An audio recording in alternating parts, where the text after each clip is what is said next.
Hello and welcome to Frontrunner Motorsport. I've just finished watching the Styrian Grand Prix and we are going to talk about the main talking points from that race, which actually there aren't too many, so this may be a shorter video than normal.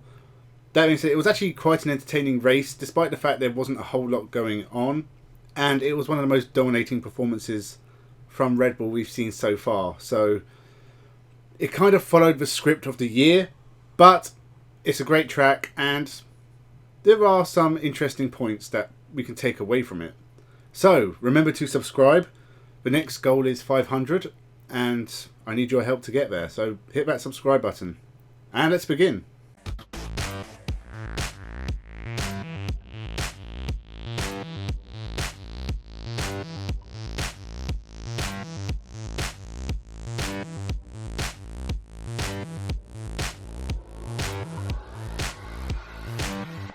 Welcome to Frontrunner Motorsport.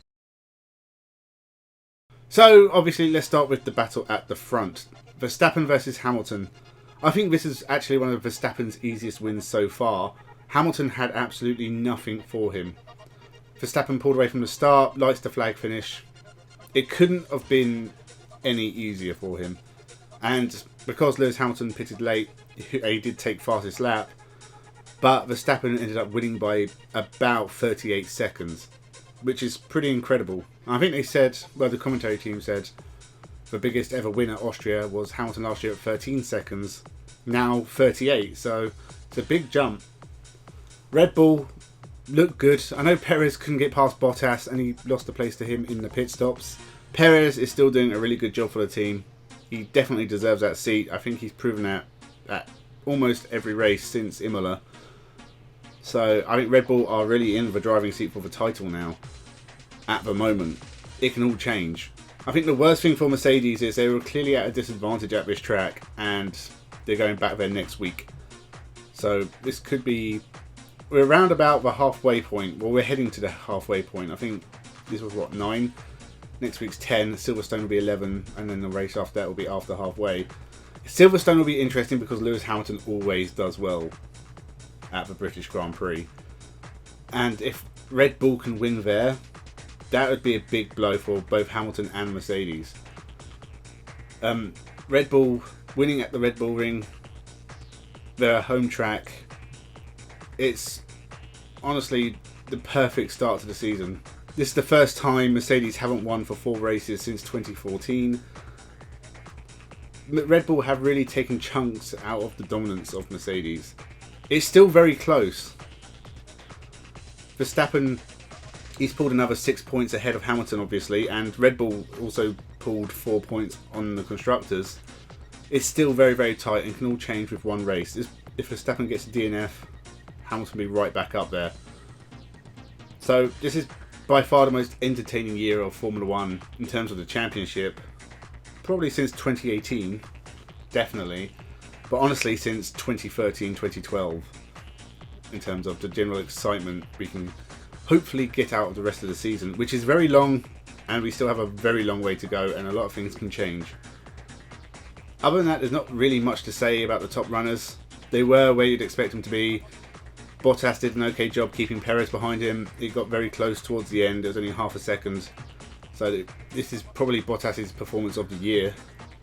I think it's still very close between Bottas and Perez in the championship as well. Norris did a fantastic job qualifying 4th, moving up the grid to 3rd because Bottas was penalised, and then finishing 5th, pretty much untroubled for the whole race. Great result for McLaren. Disappointing for Ricciardo, had a bad qualifying, didn't really make any progress. Ferrari had a good race as well, both cars up in the points, 6th and 7th. The battle for 3rd in the constructors between Ferrari and McLaren is another really interesting one, especially as they are like 2 megaliths of Formula 1 history and fighting for scraps basically this season. But to actually just see them consistently score points, with Ferrari last year especially being as bad as they were, they have come back a long way and they have 2 very good drivers, both on fairly equal terms. I'm very, very happy to see Ferrari back where they should be, or moving towards where they should be. Everyone else, not a lot to say. Alonso put a good point scoring race in, so did Stroll, so did Tsunoda. The ones outside the points, Vettel, Raikkonen. I mean, the result was kind of what you'd expect. There was no one really out of place, except George Russell, who really deserved something from this race. Started inside the top 10 because of Tsunoda's penalty. He was running as high as 7th at the start of the race before his pit stop, and then he had issues. It looked like a pneumatics issue or hydraulics issue or something. Pulled him out of the race. Hugely disappointing because it looked like he could potentially score. There wasn't a lot of overtaking at this race, and he was on pace with the cars around him. Very, very disappointing, especially for Williams, who could really do with a points finish. Williams have definitely made progress. They're closer to the midfield. Russell is consistently getting into Q2. He was almost in Q3, which is an amazing achievement. If he can actually get there, that would be driver of the year performance, honestly, from where Williams are. It was sad to see him not make it to the end of the race. Only 2 retirements. Gasly retired as well, and again he had a brilliant qualifying. He's been brilliant all year, and it was just a puncture. Ended his race. Big shame for him, and he will come back stronger. Obviously, it's Gasly. He does well. He's been a class driver this year, and I worry about Gasly because I just don't know where he can go. Because that Red Bull seat's not opening up for a couple of years at least. And I'd say the same for Ferrari. I don't think Mercedes have had any interest in Gasly. So in terms of getting a top drive after, I mean, he's kind of stuck at AlphaTauri for now. But I do think he does deserve better. Driver of the day, I'd probably go for Lando Norris, just because there wasn't really anyone who stood out as being brilliant. But Lando Norris has consistently been good all year, and this was a very consistent drive in 5th. Very, very good.